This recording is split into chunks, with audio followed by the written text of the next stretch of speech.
بسم الله الرحمن الرحيم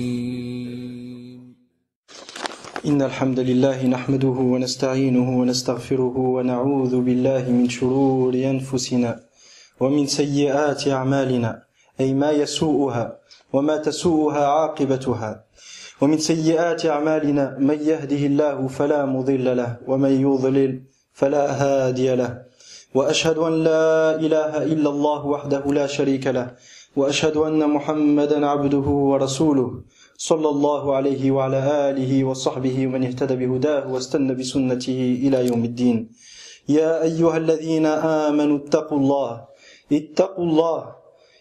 الله حق تقاته ولا تموتن إلا وأنتم مسلمون يا أيها الناس اتقوا ربكم الذي خلقكم من نفس واحدة وخلق منها زوجها وبث منهما رجالا كثيرا ونساء واتقوا الله الذي تساءلون به والأرحام إن الله كان عليكم رقيبا يا أيها الذين آمنوا اتقوا الله وقولوا قولا سديدا قولا صوابا يصلح لكم أعمال الدنيا والآخرة ويغفر لكم ذنوبكم ومن يطع الله ورسوله فقد فاز فوزا عظيما أما بعد فإن أصدق الحديث كتاب الله وخير الهدي هدي محمد صلى الله عليه وسلم وشر الأمور محدثاتها وكل محدثة بدعة وكل بدعة ضلالة أيها المسلمون اعلموا رحمكم الله تعالى أن الله تعالى بين في كتابه وسنة رسوله صلى الله عليه وسلم أن له أولياء من الناس وللشيطان أولياء من الناس فلله سبحانه وتعالى أولياء من الناس وللشيطان أولياء فكان أن فرق الله سبحانه وتعالى بينهم في الدنيا والآخرة فرق الله عز وجل بين أولياء الله وأولياء الشيطان في أحكام الدنيا وفي أحكام الآخرة فرق الله سبحانه وتعالى وجعل لكل واحد منهما منزلة عنده في الدنيا وفي الآخرة. Sachez qu'Allah vous comble de sa rahma, qu'Allah Ta'ala a exposé dans son livre et dans la sunna de son messager sallallahu alayhi wa sallam qu'il possède des alliés, et que le shaitan lui aussi a des alliés. Allah Ta'ala nous a montré dans le Coran qu'il a des alliés, des gens qui sont les alliés d'Allah subhanahu wa ta'ala et dont on va voir les caractéristiques. Et le shaitan aussi a des alliés et dont on va voir les caractéristiques aussi, insha'Allah ta'ala. Et Allah a distingué clairement entre ses alliés, les alliés d'Allah et ceux du shaitan, aussi bien dans cette vie que dans l'autre. Aussi bien dans cette vie que dans l'autre. Les alliés d'Allah subhanahu wa ta'ala ont des récompenses bien données. Et les alliés du shaitan ont des récompenses aussi qui les attendent.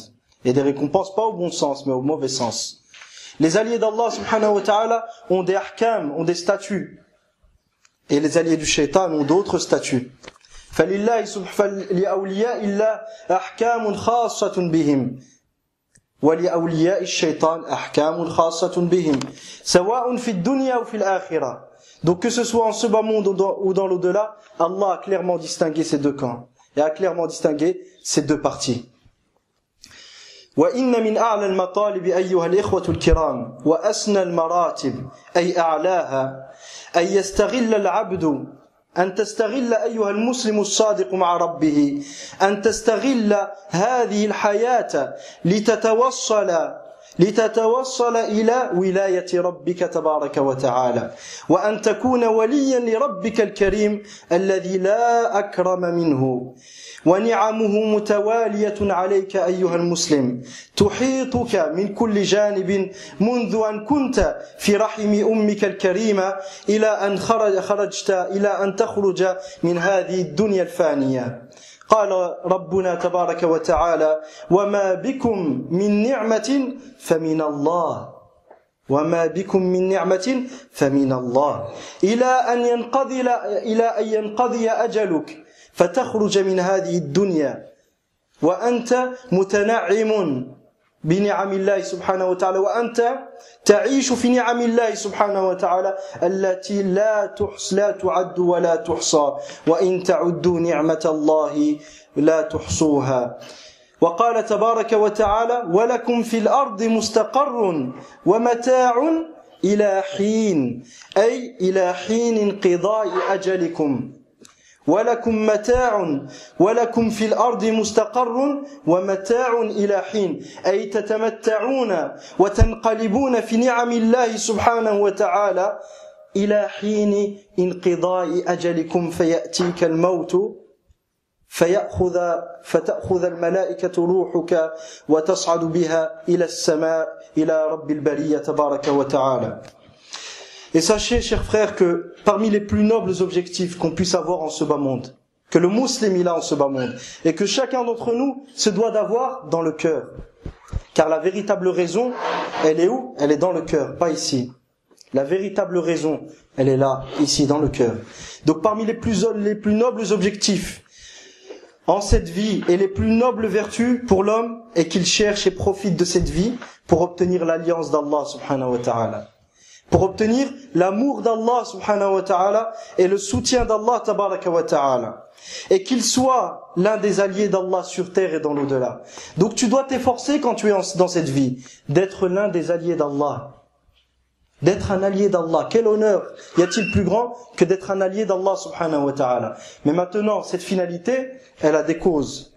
Si on suit le bon chemin, on arrive à destination. Mais si on suit de mauvais chemins, on ne va pas arriver à la bonne destination, à savoir être l'un des alliés d'Allah subhanahu wa ta'ala et obtenir la récompense qui est réservée aux alliés d'Allah tabaraka wa ta'ala. Tu te dois donc de chercher dans cette vie à être l'un des alliés de ton Seigneur, Allah Azza wa Jalla, dont la générosité ne peut être comparée à la générosité d'aucune de ses créatures. Ya ayyuhal insanu ma gharraka bi rabbikal karim. Ô être humain, qu'est-ce qui t'a trompé? Qu'est-ce qui t'a empêché de suivre le chemin de ton Seigneur le généreux?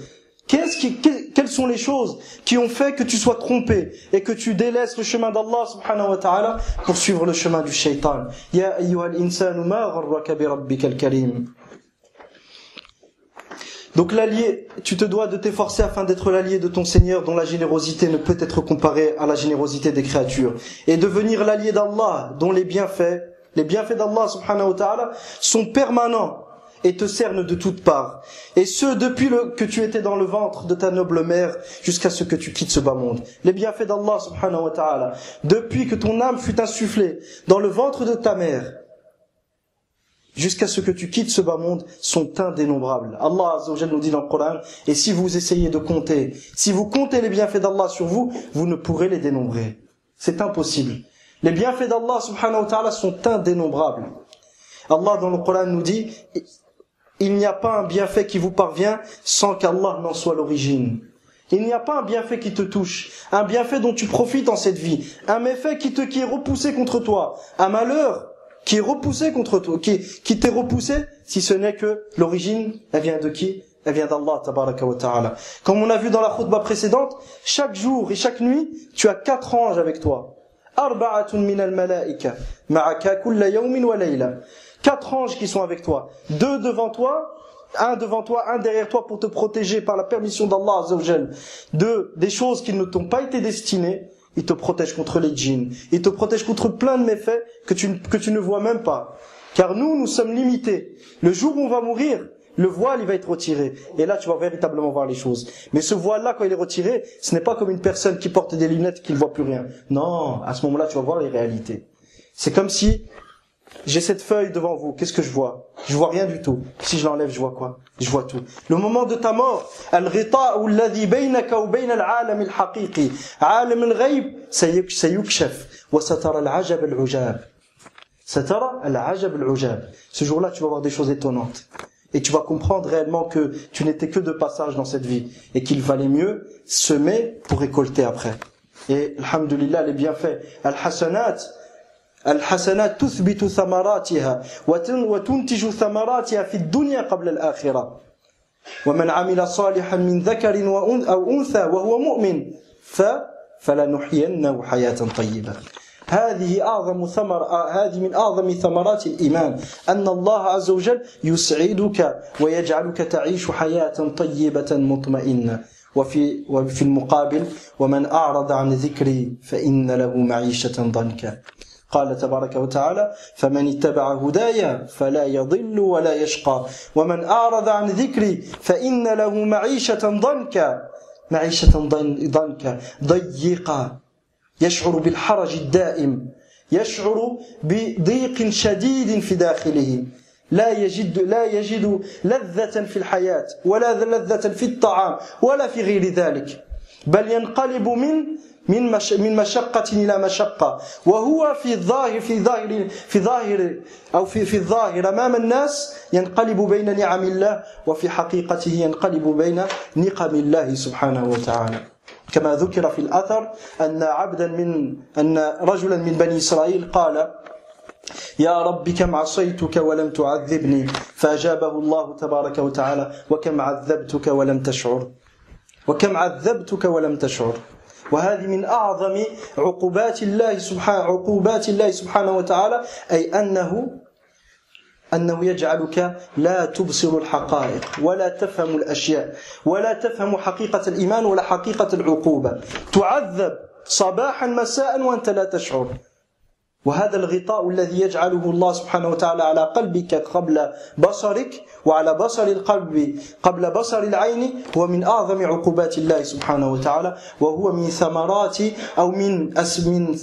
ثمرات الذنوب، كما قال سبحانه وتعالى كلا بل.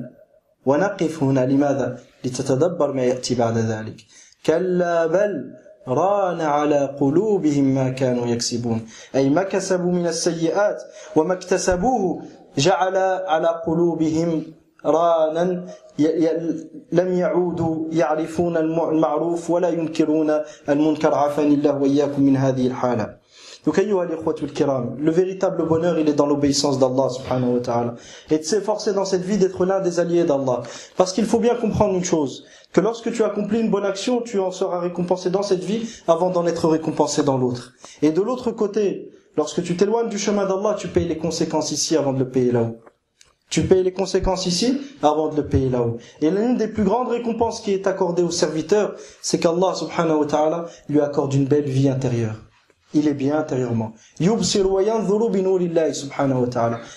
les choses par la lumière d'Allah subhanahu wa ta'ala. Et il comprend les choses par la lumière d'Allah subhanahu wa ta'ala. Et il écoute les choses par la lumière d'Allah subhanahu wa ta'ala. Et il avance et il marche par la lumière d'Allah subhanahu wa ta'ala. أَوَمَنْ كَانَ مَيْتًا فَأَحْيَيْنَاهُ وَجَعَلْنَا لَهُ نُورًا يَمْشِي بِهِ فِي النَّاسِ كَمَنْ مَثَلُهُ فِي الظُّلُمَاتِ لَيْسَ بِخَارِجٍ مِنْهَا هذا مثل ضربه الله سبحانه وتعالى لمن كان ميتا أي كان كافرا فأخرجه الله إلى نور التوحيد والإيمان.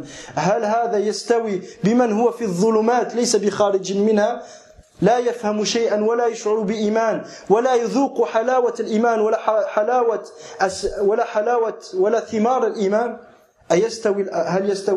هل يستوي الذين يعلمون والذين لا يعلمون؟ Donc Allah subhanahu wa ta'ala nous dit dans le Coran, dit قل أفمن كان ميتا, est-ce que celui qui était mort et nous l'avons ressuscité? Qui était mort? Le kafir, le non-croyant, le non-musulman. Il était mort, puis nous l'avons ressuscité. On lui a donné une vie. Donc le Coran, c'est une vie pour les cœurs. La foi, c'est une nouvelle vie pour toi. وَجَعَلْنَا لَهُ نُورًا يَمْشِي بِهِ فِي النَّاسِ. Et nous lui avons donné une lumière, al-ilm, la science utile, avec laquelle il avance entre les gens. Est-ce que celui-ci est semblable à celui qui est dans les obscurités, les ténèbres de la désobéissance à Allah subhanahu wa ta'ala, les ténèbres de la mécréance, les ténèbres du shirk et de l'adoration du tarout? Est-ce que celui-ci, le premier qui est le croyant, qu'Allah a fait sortir des ténèbres vers la lumière, est pareil à celui qui plonge dans les ténèbres et qui à chaque fois sort sa main ne voit aucune lumière et il ne voit que des obscurités autour de lui? Le premier ne peut pas être semblable au second. Donc Allah subhanahu wa ta'ala nous dit de même وَلَكُمْ فِي الْأَرْضِ مُسْتَقَرٌّ وَمَتَاعٌ إِلَى حِينٍ. Et sur terre, Allah subhanahu wa ta'ala nous informe que nous avons des plaisirs dont on profite jusqu'à un moment bien donné. Quel est ce moment? C'est la mort. La mort, lorsqu'elle vient, tu ne t'y attends pas. La mort, lorsqu'elle vient, elle arrête tous tes plaisirs de cette dunya. Donc à toi de savoir qu'est-ce que tu as préparé avant cette mort. On peut sortir d'ici, l'un d'entre nous peut mourir, un accident de voiture. Qu'est-ce qu'on a préparé concrètement? Comme il dit le prophète sallallahu alayhi wa sallam, تذكروا هادم اللذات أي يهدمها فإنه ما ذكره أحد في ضيق من العيش إلا وسعه عليه وما ذكره أحد في سعة من العيش إلا ضيقه عليه. Le prophète sallallahu alayhi wa sallam il dit, rappelez-vous très très souvent de la mort. Rappelez-vous très très souvent de celui qui mettra terme à vos jouissances, qui arrêtera tous vos plaisirs. Quand la mort elle vient, les plaisirs de ce bas monde ils disparaissent et commence soit un voyage vers un bonheur éternel ou un voyage vers un malheur éternel, qu'Allah nous en préserve. Rappelez-vous souvent de celui qui mettra terme à vos jouissances. Pourquoi? Car nul ne s'en rappelle à un moment où il est en difficulté, si ce n'est, c'est quoi le résultat? C'est qu'il va le mettre à l'aise. Il est en difficulté certes, mais il se dit, après tout, alhamdulillah, je vis pour Allah subhanahu wa ta'ala, et quand la mort elle viendra, je passerai de ce monde vers un monde meilleur. Et nul ne s'en rappelle dans un moment où il est à l'aise, parce que quand on est à l'aise, on a tendance à désobéir à Allah subhanahu wa ta'ala. Si ce n'est qu'il lui rende ce moment difficile. Donc quand tu es à l'aise, et que tu as tout ce qu'il te faut, rappelle-toi de la mort, ça va te calmer. Te calmer pourquoi? Pas pour que tu vois la vie sombre et que tu sois tout le temps malheureux, c'est pas ça le but. Le but, c'est que ça te calme pour ne pas désobéir à Allah subhanahu wa ta'ala. Et lorsque tu es en difficulté, rappelle-toi de la mort, pour que tu reprennes espoir en Allah subhanahu wa ta'ala. Donc, al-mu'min bayna al-khawfi wal-raja wa ra'sul amri al-mahabba.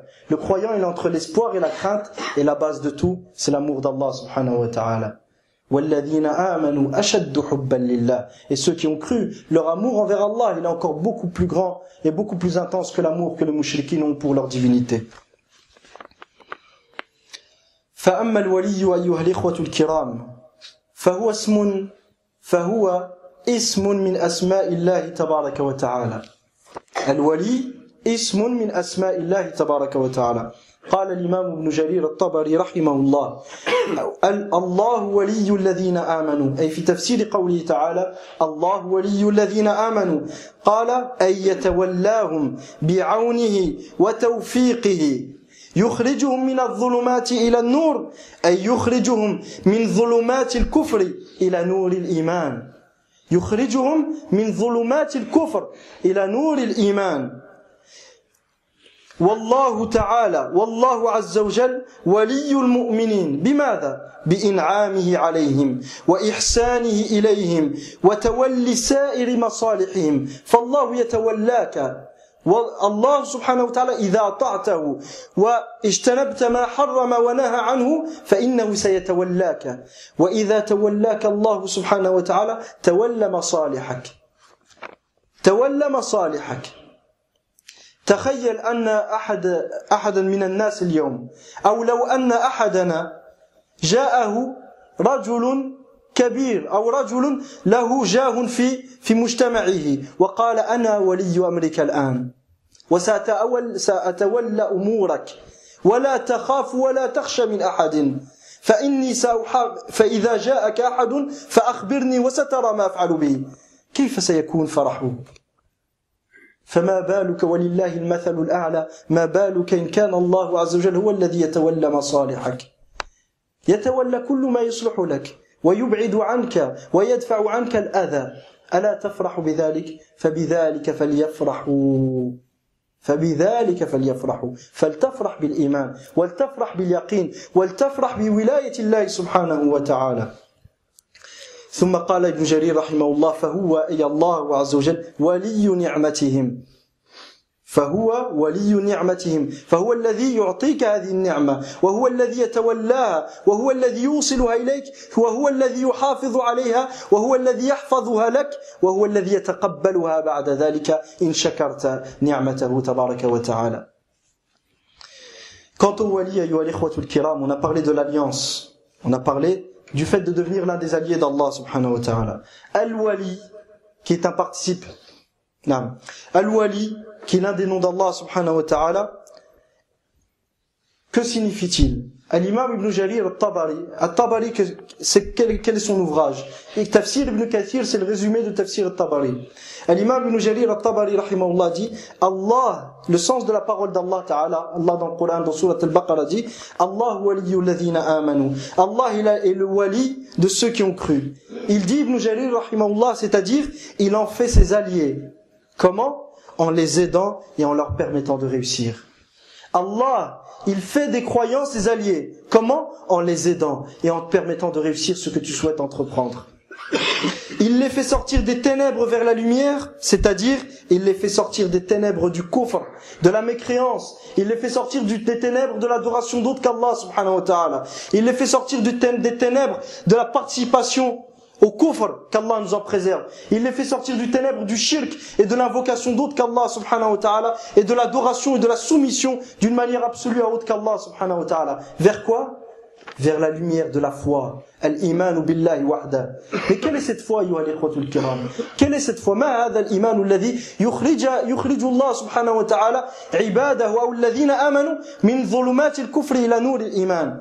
هذا الإيمان أيها الإخوة الكرام هو ما ذكر في قوله تعالى قل يا أهل الكتاب تعالوا إلى كلمة سواء أي كلمة عدل إلى كلمة سواء بيننا وبينكم ألا نعبد إلا الله ولا نشرك به شيئا ولا يتخذ بعضنا بعضا أربابا من دون الله ولا يتخذ بعضنا بعضا أربابا من دون الله بأن نسجد لغير الله سبحانه وتعالى أو نتحاكم إلى غير شرع الله سبحانه وتعالى أو نشارك في تنصيب الطواغيت الذين جعلوا أنفسهم أندادا لله سبحانه وتعالى في قبة البرلمان سواء كان في الأراضي التي تنتسب إلى الإسلام أو الأراضي التي ينتسب أهلها إلى الإسلام أو غير ذلك. فالمؤمن لا يشارك في هذه الأمور أبدا لأنه مؤمن بالله وحده كافر بكل ما عبد من دونه.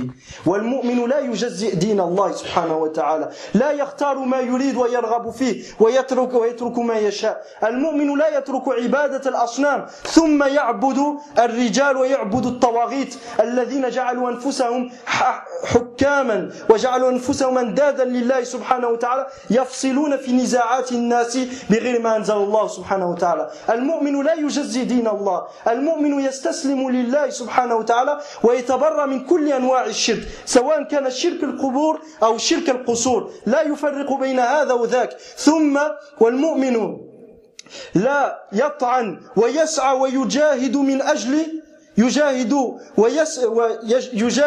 من أجل التحذير من الصوفية ثم يترك العلمانيين.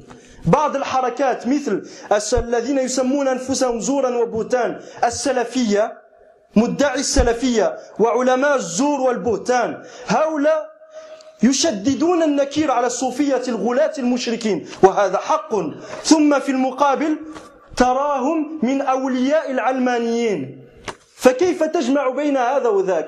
أين الإيمان بالله سبحانه وتعالى؟ هل كان إبراهيم عليه السلام يفرق بين عبادة الأصنام وعبادة الرجال؟ هل كان إبراهيم عليه السلام يفرق في براءته من الشرك وأهله بين أناس وآخرين؟ لم تكن هذه طريقة إبراهيم ولا ملة إبراهيم عليه السلام. وكما قال الله تبارك وتعالى قد كانت لكم أسوة حسنة. وقد إذا دخلت على الفعل الماضي تفيد التوكيد.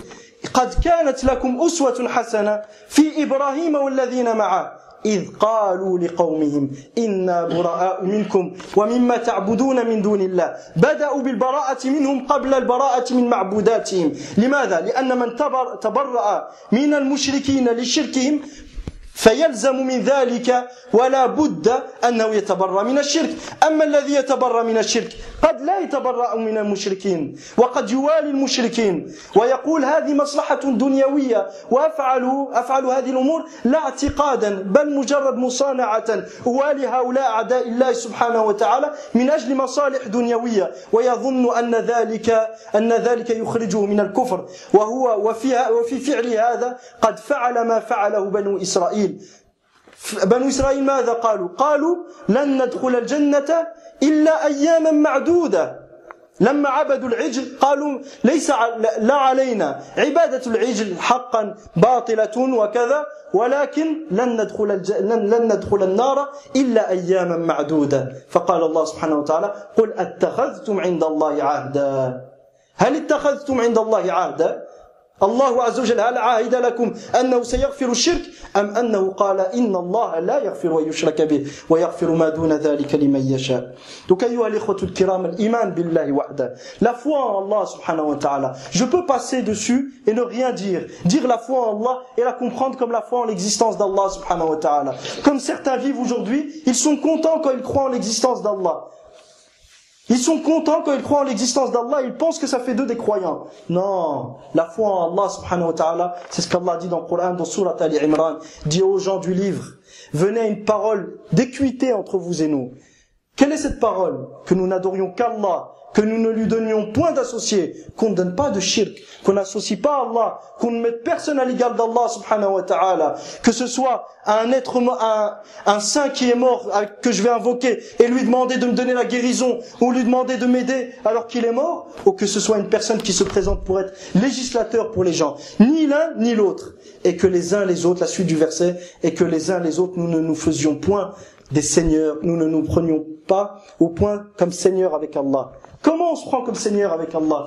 Comment se réalise ce shirk qui est de prendre des créatures comme Seigneur avec Allah? C'est de les prendre comme législateurs. Ils te déterminent ce qui est permis et interdit dans ta vie. Le seul que le croyant accepte comme législateur dans sa vie, c'est Allah subhanahu wa ta'ala. وَمَا اخْتَلَفْتُمْ فِيهِ مِنْ شَيْءٍ فَحُكْمُهُ إِلَى اللَّهِ. Quel que soit votre sujet de divergence, son jugement appartient à qui? Qui est-ce qui décide? Qui est-ce qui permet, qui interdit? C'est Allah subhanahu wa ta'ala. C'est pas les créatures.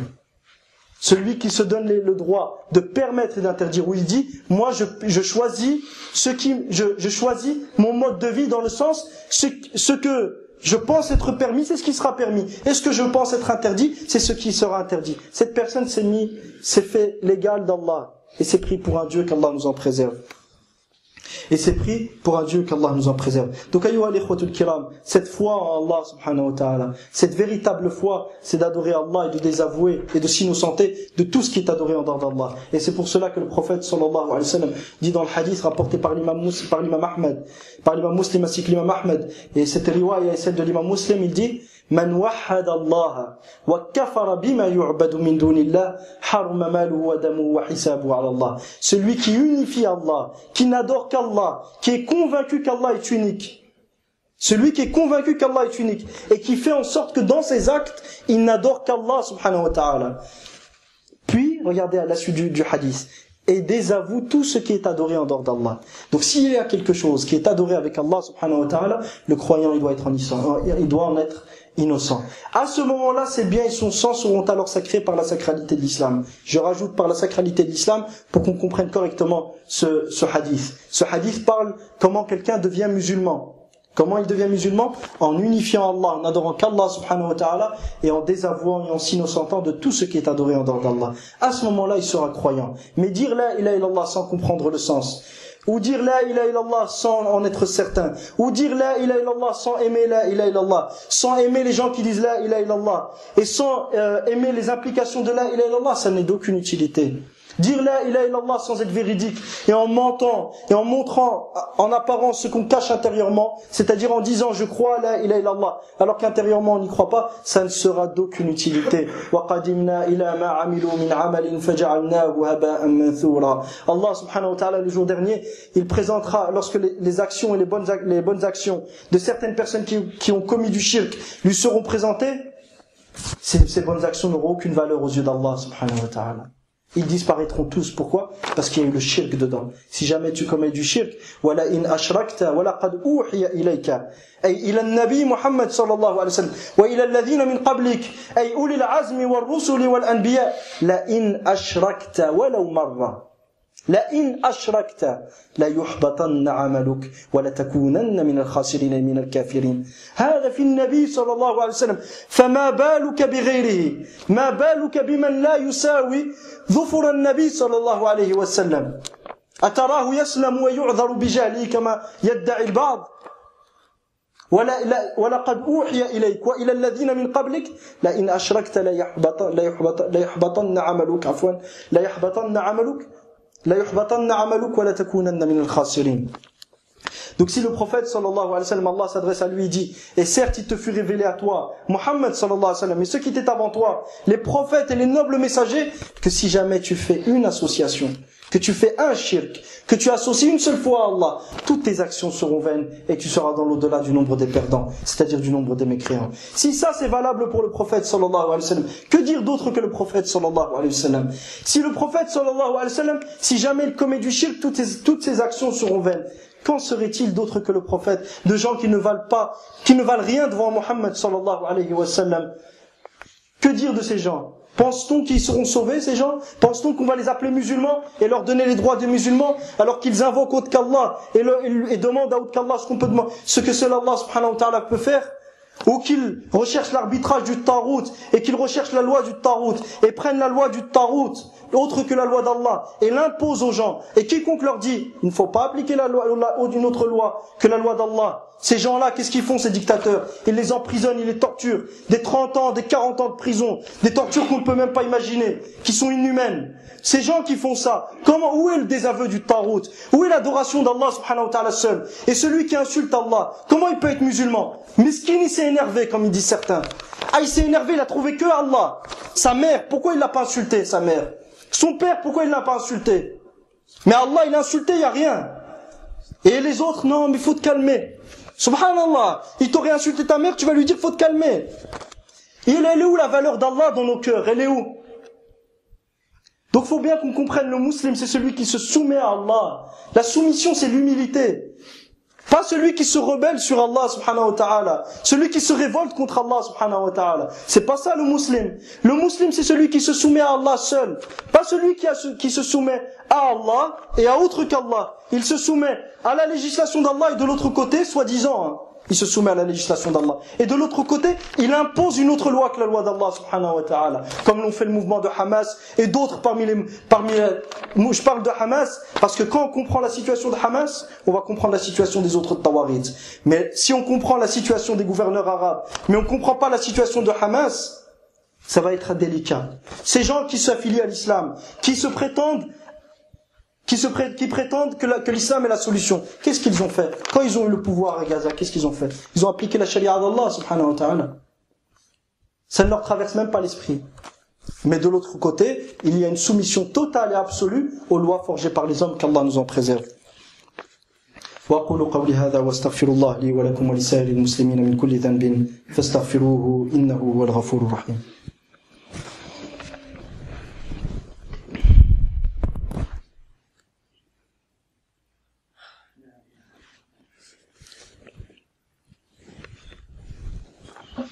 الحمد لله رب العالمين والصلاة والسلام على أشرف الأنبياء والمرسلين نبينا محمد وعلى آله وصحبه أجمعين أما بعد. Donc Allah subhanahu wa ta'ala nous dit, il les fait sortir des ténèbres vers la lumière, c'est-à-dire il fait sortir ses serviteurs, ceux qui ont cru, des ténèbres du kufr et de la mécréance et du shirk vers la lumière de l'iman, de la foi. Allah est le wali des croyants par les bienfaits qu'il leur donne. Comment Allah subhanahu wa ta'ala est-il le wali des croyants? Par les bienfaits qu'il leur donne. Et sa bienfaisance envers eux est la prise en charge de l'ensemble de leurs intérêts. Il est donc à l'origine et le seul garant de tous leurs bienfaits. Si aujourd'hui on te dit qu'une grande personne dans la société va s'occuper de toutes tes affaires, ça va être celui qui va s'occuper de tout ce qui te concerne. Tes papiers administratifs, ton travail, ton salaire, il s'occupe de tout. Et que cette personne, elle a une place dans la société. Et en plus, quand il parle, il est écouté. Et que par conséquent, si quelqu'un veut te faire du mal, il te protégera. Comment tu vas être? Tu vas marcher comment? La tête baissée comme ça ou la tête haute? Tu vas marcher la tête haute. Walillahi al-mathalul a'la. Les seules paraboles qui sont permis de donner au sujet d'Allah subhanahu wa ta'ala, c'est ce qu'on appelle al-qiyas al-awlawi. C'est-à-dire que si une chose est valable pour Allah subhanahu wa ta'ala, une chose est valable pour les créatures, Allah le mérite d'une manière plus importante. C'est le seul qiyas qui est permis vis-à-vis d'Allah. C'est la seule forme d'analogie qu'il est permis d'utiliser concernant Allah subhanahu wa ta'ala. فالقياس الوحيد الذي يحق في العقيدة والذي يحق إذا تحدثنا عن الله سبحانه وتعالى وأسمائه وصفاته هو القياس الأولوي. أما غيره من المقاييس فلا تجوز ولا تصح. ولذا العلماء إذا ضربوا مثل هذه الأمثلة يقولون بعد ذلك ولله المثل الأعلى، ويقصد بذلك القياس الأولوي. Donc dans ce genre de cas de figure, si une personne comme ça s'occupe de nos affaires, on va être content, on va être fier. Donc imagine que c'est Allah subhanahu wa ta'ala, que si tu lui obéis, tu as foi en lui, il va s'occuper de toi, il va te protéger, il va te garantir une sécurité, il va te garantir la paix intérieure, il va te garantir le bonheur. Et si tu es éprouvé, c'est parce que tu as une place à ses yeux, tu as une place aux yeux d'Allah que tu ne peux pas atteindre par tes bonnes actions. Et qu'Allah subhanahu wa ta'ala t'éprouve pour que tu obtiennes cette place-là. Donc Allah, il veut du bien, il veut t'honorer quand il t'éprouve. فإذا ابتلاك الله سبحانه وتعالى فالغاية وراء ذلك هو رفع درجاتك لأنك عزيز عند الله سبحانه وتعالى. فالله يريد أن يرفع درجاتك، وقد كتب الله سبحانه وتعالى لك درجة لن تنالها بها أعمالك، فيبتليك حتى تخرج من هذه الدنيا حتى تخرج من هذه الدنيا كيوم ولدتك أمك. والولاية أيها الإخوة الكرام ضد العداوة، وأصل الولاية المحبة والقرب. فإذا كان الموافق والمتابع لله سبحانه وتعالى فيما يحبه وفيما يكره، أي فيما تحب وتكره لا فيما تحب فقط، وفيما يرضاه ويبغضه، إذا كان هذا وليا لله فالمعادي لوليه معاد لله سبحانه وتعالى.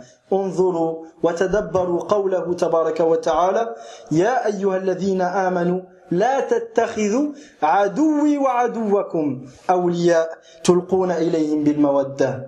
فقرن الله سبحانه وتعالى بين عداوته له وعداوته بين أن يكون عدوا لله ويكون عدوا للمؤمنين. وفي صحيح البخاري يقول النبي صلى الله عليه وسلم يقول الله تبارك وتعالى من عاد لي وليا فقد آذنته بالحرب، وفي رواية من عاد لي وليا فقد بارزني بالمحاربة. فمن عاد أولياء الله فقد عاد الله سبحانه وتعالى. قل من كان عدوا لله وملائكته وجبريل وميكال فإن الله عدو للكافرين.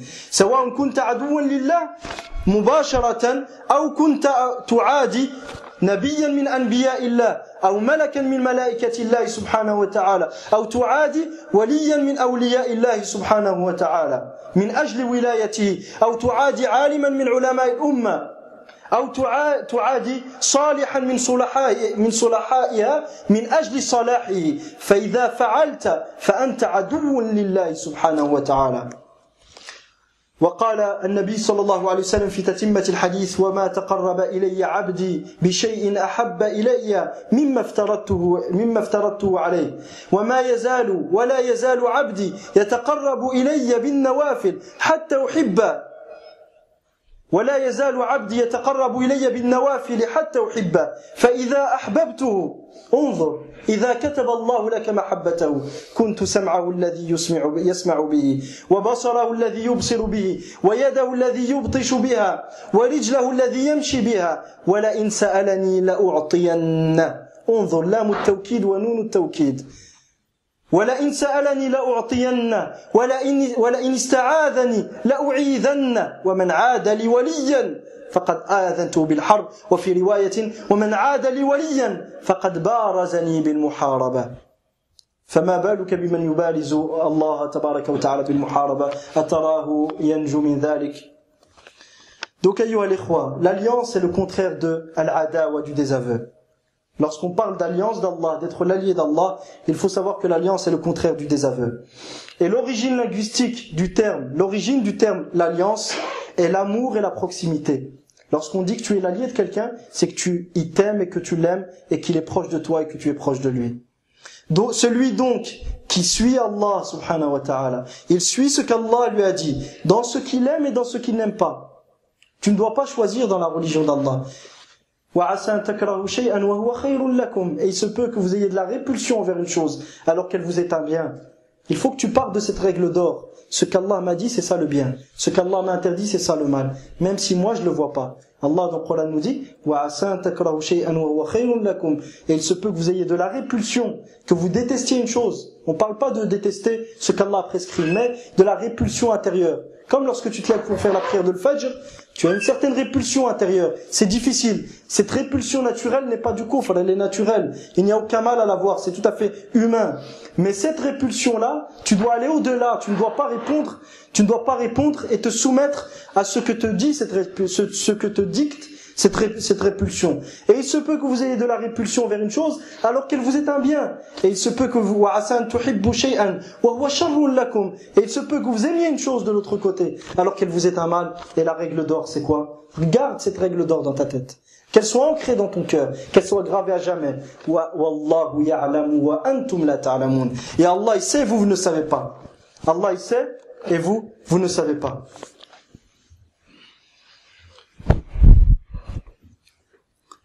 Celui donc qui suit Allah dans ce qu'il aime et qu'il répugne, donc ce qu'il n'aime pas, dans ce qu'il agrée et déteste, sera un allié d'Allah. Et par conséquent, quiconque est hostile envers cet allié aura été en réalité hostile envers qui? Envers Allah subhanahu wa ta'ala. Allah dans le Coran nous dit, ô vous qui avez cru, ne prenez pas mes ennemis et les vôtres comme alliés.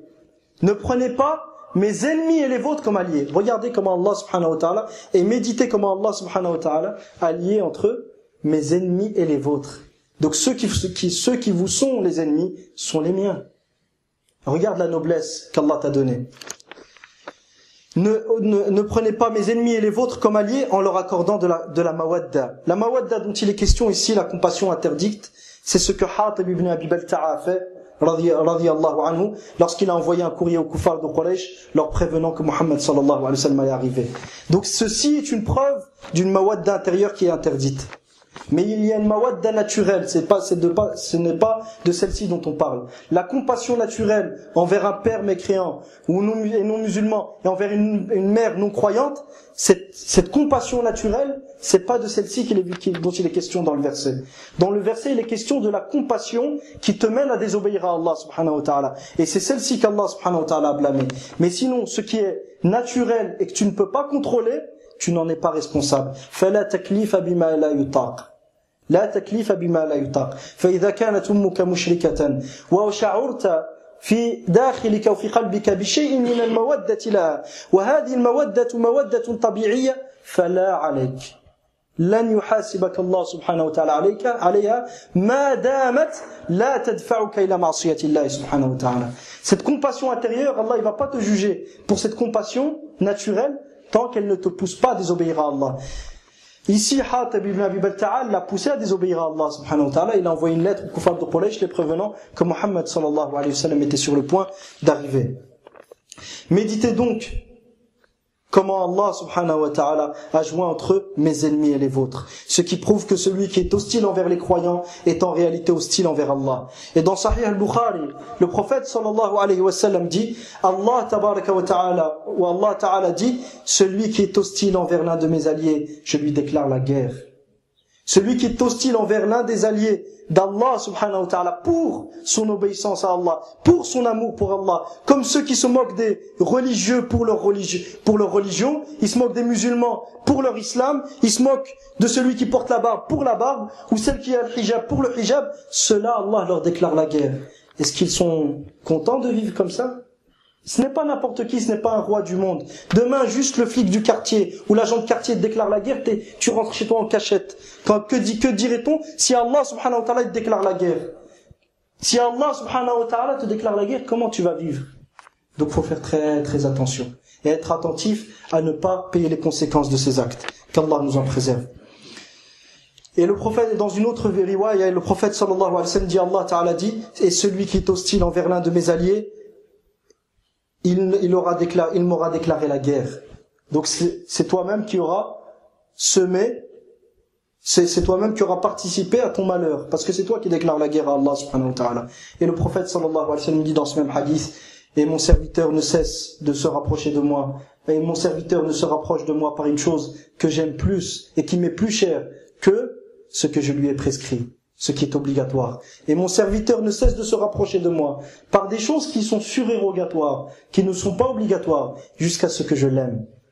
Et regardez le fruit de l'amour. Et lorsque je l'aime, je serai son œil, je serai son ouïe par lequel il entend, et sa vue par laquelle il observe. C'est-à-dire, il n'écoutera que ce qu'Allah il aime. Et il ne regardera que ce qu'Allah il aime. Et il verra les choses par la lumière d'Allah. Donc même si un hypocrite lui cache son hypocrisie, il la verra sur son visage. Il y a un hadith rapporté, bien qu'il y ait une divergence sur son authenticité, il est dit « Ittaqu firasat al-mu'min, fa innahu yanzuru bi nurillah » Prenez garde à l'instinct du croyant, car il observe les choses par la lumière d'Allah. Il observe les choses par la lumière d'Allah subhanahu wa ta'ala. Donc ce hadith, je ne l'utilise pas mustashidan. La astadillu bihi mustashidan bihi, wa innama musta'nisan bihi, li'idhi al-ma'na sahihun wa dakhilun fi umumi qawlihi sallallahu alayhi wa sallam, naqilan an rabbihi tabaraka wa ta'ala, fa idha ahbabtuhu kuntu sam'ahu alladhi yasma'u bihi, wa basarahu alladhi yubsiru bihi.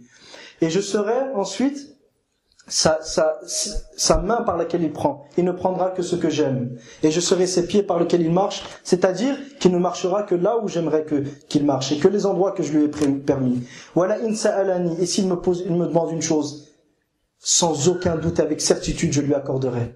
Et s'il me demande protection, je lui accorderai cette protection sans aucun doute.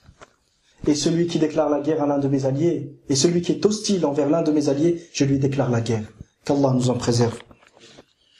وهذا أصح حديث يروى في الأولياء ولأن أولياء الله سبحانه وتعالى هم الذين آمنوا به ووالوه فأحبوه وأحبوا ما يحب وأبغضوا ما يبغض وأعطوا لمن يحب أن يعطى ومنعوا لمن يحب أن يمنع كما في الترمذي عن النبي صلى الله عليه وسلم أوثق عرى الإيمان الحب في الله والبغض في الله أوثق عرى الإيمان أي أشدها علاقة بصلب الإيمان وبحقيقة الإيمان الحب في الله والبغض في الله تبارك وتعالى. Ce hadith, ayyuha l'ikhwa, est ce qui fut rapporté de plus authentique au sujet des alliés d'Allah. Parce qu'il y a plusieurs histoires et histoires à dormir debout, excusez l'expression, qui sont racontées au sujet des saints. À tel point que dans certains livres de Sophie, excusez l'expression, je vais vous dire ça, là il est rapporté que un wali parmi les walis des Soufis, un jour, il y a eu un bateau qui était très très loin et il allait se noyer. Il y avait un trou. Et il se peut que ce que vous allez entendre maintenant, vous n'allez pas y croire. Donc il y a eu un trou dans ce bateau. Et il y a des gens qui sont passés. Il y a des gens qui sont passés vers soi-disant un saint. Et ils l'ont trouvé akramakumullah en train de sodomiser un âne. Ils se sont étonnés. Qu'est-ce que tu fais à sodomiser un âne? Il dit, je suis en train de boucher un trou dans un bateau qui est en train de se noyer. Wallah, il s'est écrit dans les livres des soufis, ça. Tout ça pourquoi? Pour que les machères des soufis, à les têtes des soufis, ils puissent être en sécurité et faire toutes les formes de perversion et que leurs mourides, ceux qui les suivent, ne disent rien. Sam'an wa ta'ana, ma chère, t'as très bien compris. T'es en train de remplir un trou qui est en train de faire inonder un bateau au fin fond de je ne sais où. Comment ils ont donné leur raison à leur cheikh. Et ensuite leur cheikh leur dicte le kufr. Il leur dicte de s'éloigner d'Allah et de rentrer dans le kufr et ils les suivent. Pourquoi? Parce que le cheikh est plus proche d'Allah subhanahu wa ta'ala. Qu'Allah nous en préserve. Donc pourquoi cette khutbah? Pour montrer qui sont les vrais alliés d'Allah subhanahu wa ta'ala. L'allié d'Allah, ce n'est pas celui qui fait tout et n'importe quoi. فالولي لله ليس الذي يفعل كل ما يشاء ويأتي ويتعاطى المنكرات بل الولي لله سبحانه وتعالى أو ولي الله هو الذي يتقي ربه ويؤمن به ويتبع ما أمر الله سبحانه وتعالى به ويجتنب ما نهى الله سبحانه وتعالى عنه هذا هو الولي لله. Donc il faut bien comprendre que l'allié d'Allah, c'est celui qui suit ce qu'Allah a dit. Ce n'est pas une personne, on lui a donné un rang de wali et ça y est, il arrive à un stade où il ne prie plus, comme le shir des Naqshbandiya. Le shir des Naqshbandiya, ils ont fait un reportage sur le Jazira. Sur lui, il est arrivé à un stade, il ne prie plus. Il ne prie plus. Il boit du vin, il ne prie plus. Il se laisse pousser les ongles. Il est sale. Et il fait le fahisha. Il se permet de faire les actes de turpitude. Pourquoi? Parce que soi-disant Allah lui a dit, wa'bud rabbaka, afwan. Soi-disant Allah subhanahu wa ta'ala lui a dit que lorsqu'il arrive à la certitude, il doit plus adorer Allah. Allah subhanahu wa ta'ala dit, wa'bud rabbaka hatta ya'tiyaka al-yaqin. Et adore ton Seigneur jusqu'à ce que la certitude te vienne. Mais c'est quoi la certitude ici? C'est la mort, al-maut. Le prophète sallallahu alayhi wa sallam, tout le monde l'a compris comme ça. Les sahaba, l'unanimité de la umma. Mais bien sûr, les mashayikh des soufis, non. Eux, la certitude, ils sont arrivés à un stade, c'est bon, je ne dois plus adorer Allah, j'ai atteint la certitude. Donc ils font toutes les formes de perversion. Ils ne prient plus, ils se laissent pousser les ongles. Et autres parmi les fawahish, sous prétexte qu'ils ont atteint la certitude. An-Naqshbandiyya qui sont en Turquie, qui sont dans d'autres pays, qu'Allah nous préserve de cette secte mushrika. C'est des mushrikines, c'est pas des muslimines ces gens. Donc, ayyuha al-ikhwatul kiram, ce hadith est ce qu'il y a de plus authentique au sujet des awliya, et qui nous montre qui sont les walis, les alliés d'Allah. Les alliés d'Allah sont donc ceux qui ont foi en Allah, c'est-à-dire qui ont adoré Allah et ils ont désavoué le tarout, qui ont adoré Allah, qui ont abandonné le shirk, et qui n'ont adoré personne avec Allah subhanahu wa ta'ala. Et ceux qui ont pris Allah comme allié, en aimant ce que Allah subhanahu wa ta'ala aime, et en détestant ce qu'Allah déteste. Ils donnent, les alliés d'Allah, ils donnent quand Allah il leur dit il faut donner. Et ils s'abstiennent lorsqu'Allah subhanahu wa ta'ala leur dit il ne faut pas donner. Et tout ceci a été rapporté dans le hadith chez l'imam Tirmidhi rahimahullah ta'ala. Le prophète sallallahu alayhi wa sallam dit awthaqu 'ura al-iman al-hubbu fillahi wal-bughdu fillah.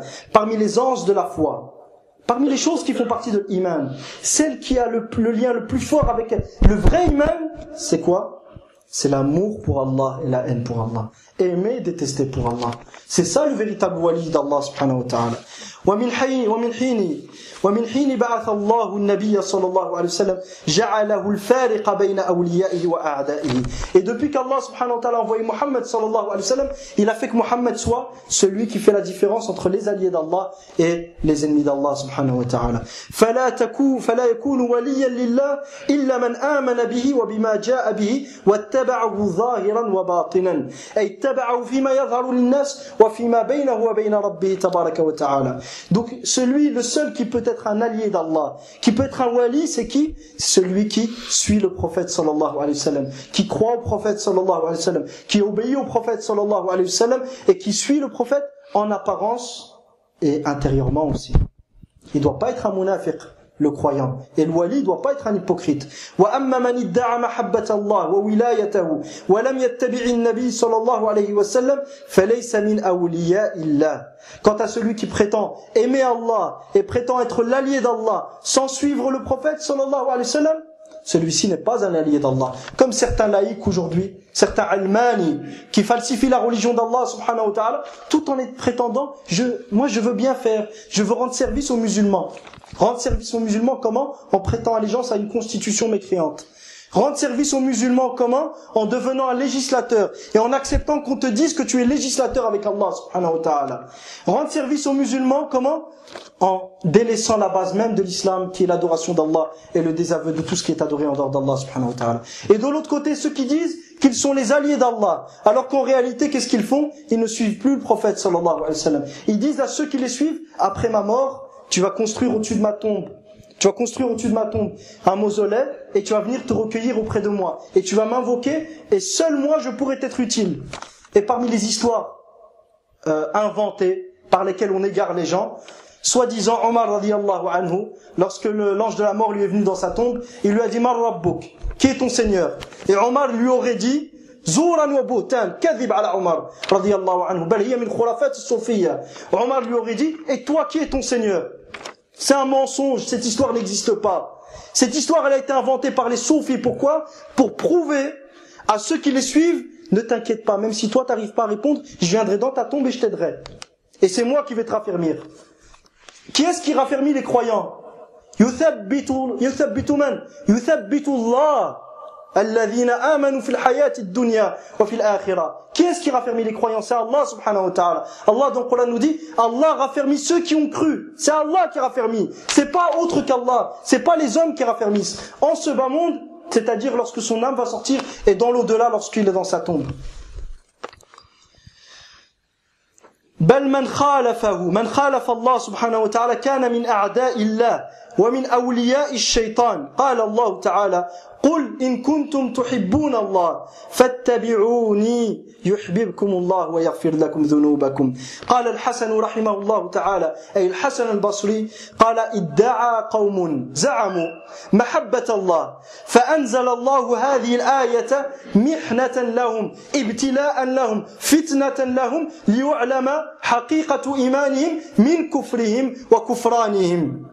وإن كثيرا من الناس قد يظنون في أنفسهم وفي غيرهم أنهم من أولياء الله وليس صحيحا وليس الأمر كذلك فالبينة على المدعي. البينة على المدعي. Donc Allah subhanahu wa ta'ala nous dit, il faut savoir une chose, celui qui s'accorde avec ce qu'Allah a révélé sera un allié d'Allah, celui qui s'oppose sera un ennemi d'Allah subhanahu wa ta'ala. Allah dans le Coran nous dit, ô Muhammad sallallahu alayhi wa sallam, si vous croyez en Allah, si vous aimez Allah, suivez-moi. Allah vous aimera et vous accordera son amour.